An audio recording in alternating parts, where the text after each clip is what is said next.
তুলতুলে নরম নান পরোটা রেসিপিটা তোমাদের মাঝে শেয়ারই করলাম। তো হ্যালো এভরিওয়ান, সবাই কেমন আছো? তো নান পরোটার জন্য একটা আসলে ডো বানাতে হবে। তো এটা আমি রাতে করে রাখছি, কারণ এটা আমি সকালে ভেজে খাবো। আর সকালে আমার এতই প্যারা থাকে, মেয়েকে স্কুলে দেওয়া, অনেক কিছু প্যারা থাকে, এই জন্য আমি এটা রাতেই করে রাখছি। তোমরা চাইলে যখন খাবে তার থেকে 2 ঘন্টা আগেও মেখে রাখতে পারো। তো এখানে আমি 2 কাপ আটা নিয়েছি, তোমরা চাইলে ময়দাও ইউজ করতে পারো। তো এখানে আমি চিনি, গুঁড়ো দুধ আর সবচেয়ে যেটা লাগবে সেটা ইস্ট। এই ইস্ট ছাড়া পাউরুটি বলো, তারপরে হচ্ছে পিৎজা বলো, কিছুই হবে না। তো যাই হোক, এখানে আমি 3 চামচ চিনি আর একটু লবণ দিয়ে দিয়েছি, সামান্য গুঁড়ো দুধ দিলাম, আর এখানে 1 চামচের একটু বেশি পরিমাণ ইস্ট দিয়েছি। তো এখন সব শুকনো উপকরণগুলোকে মেখে নিব। একটা কথা বলে নিই, এখানে চিনির পরিমাণ বেশি দেওয়ার কারণ এটাই যে চিনি দিলে এই মানে রুটিটা বা পরোটা খেতে মিষ্টি মিষ্টি লাগে, এটা খালি মুখেই খাওয়া যায়। আর এখানে যে আমি জলটা ইউজ করেছি, এটা কুসুম কুসুম গরম জল, মানে একদম নর্মাল ঠান্ডা জল না, একটু গরম করে নিয়েছি। তো দেখো, একটা নরম ডো মেখে নিচ্ছি আমি। তো মাখানো শেষ, তারপর একটু সামান্য তেল দিয়ে এটাকে রেখে দিব। ওই যে বললাম, তোমরা যখন খাবে তার 2 ঘন্টা 3 ঘন্টা আগে মেখে রাখবে। তো আমি মেখে ফ্রিজে রেখে দিয়েছিলাম। তো এই যে সকালে এখন এটা বানাবো। তোমরা দেখো অনেক ফুলে গিয়েছে, মানে যা মেখে রাখবে তার চেয়ে ডাবল হয়ে যাবে। এরপরে এটাকে আমি হাতের সাহায্যে সুন্দর করে মেখে নিয়ে এই যে একটা করে লেচি কেটে নিয়েছি, যে পরিমাণে আমি আর রুটিটা বানাবো। তো এইভাবে তোমরা ডোটা বানিয়ে তোমরা পিৎজাও বানাতে পারবে, পাউরুটিও বানাতে পারবে, ডোনাট বানাতে পারবে, সেম মানে খামির এই একই আর কি জিনিস দিয়ে তোমরা সব করতে পারবে। কিন্তু গুঁড়ো দুধ বা বলো আর চিনির পরিমাণটা একটু বাড়িয়ে দিতে হবে, তাহলে খেতে আর কি বেশ ভালো লাগে। তো আমি রুটিটা একটু পাতলা করে করছি।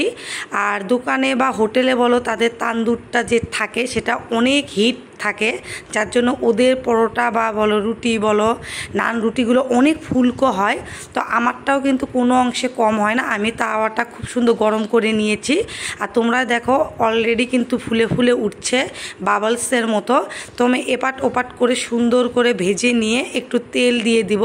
আমার আবার কেন জানি রুটির চাইতে আমার পরোটাটা খেতেই বেশি ভালো লাগে। রুটিও ভালো লাগে, ওই যে কোনো তরকারি যদি থাকে, মাংস বলো লটপটি বলো, তাহলে আর কি এই রুটিটা বেস্ট। কিন্তু যেহেতু আমি চা দিয়ে খাই বা খালি মুখে খাই, এজন্য আমি এটা একটু তেল দিয়ে ভেজে নিই, খেতে আর কি ভালো লাগে। তোমরা চাইলে এটা বাটার দিয়েও ভাজতে পারো, তাহলে বাটার নান রুটি হয়ে যাবে।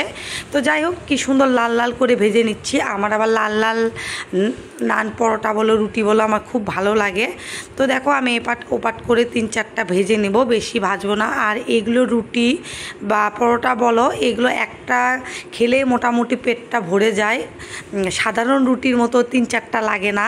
তোমরা ট্রাই করে দেখতে পারো, একটা খেলে মোটামুটি পেট ভরে যাবে, কারণ এটার ভিতরে সেম পাউরুটির মতো।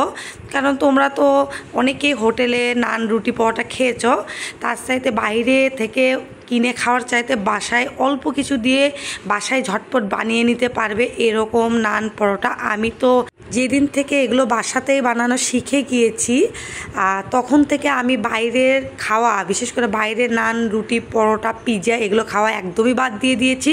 কারণ আমি বাসাতেই একদম সুন্দর বানাতে পারি স্বাস্থ্যকর খাবার, নো ঝামেলা ছাড়া। তো দেখো, বলতে বলতে হয়ে গিয়েছে। এখন তোমাদেরকে আমি একটু ছিঁড়ে দেখাবো। তো দেখাই, খুবই সুন্দর হয়েছিল, নরম সফট, দেখলেই বুঝতে পারবে। তো এখন তোমাদেরকে আমি রুটিটা ছিঁড়ে দেখাই, আর ছিঁড়ে দেখানোর পর ভিতরের অংশটুকু একটু দেখাচ্ছি কতটা দেখো সফট। আবার হাতের সাহায্যেও দেখাবো যে কেমন নরম সফট হয়েছে। চাইলে তোমরা আরও নরম বানাতে পারবে। ডোটা অবশ্যই নরম করে বানাবে, যত নরম করে বানাবে রুটিটা ততই নরম হবে। তো যাই হোক, এই যে দেখিয়ে দিলাম। আর ভিডিওটা কেমন লাগলো জানিও, আর ভালো লাগলে অবশ্যই লাইক কমেন্ট আর ভিডিওটা শেয়ার দিও। টাটা বন্ধুরা, বাই বাই।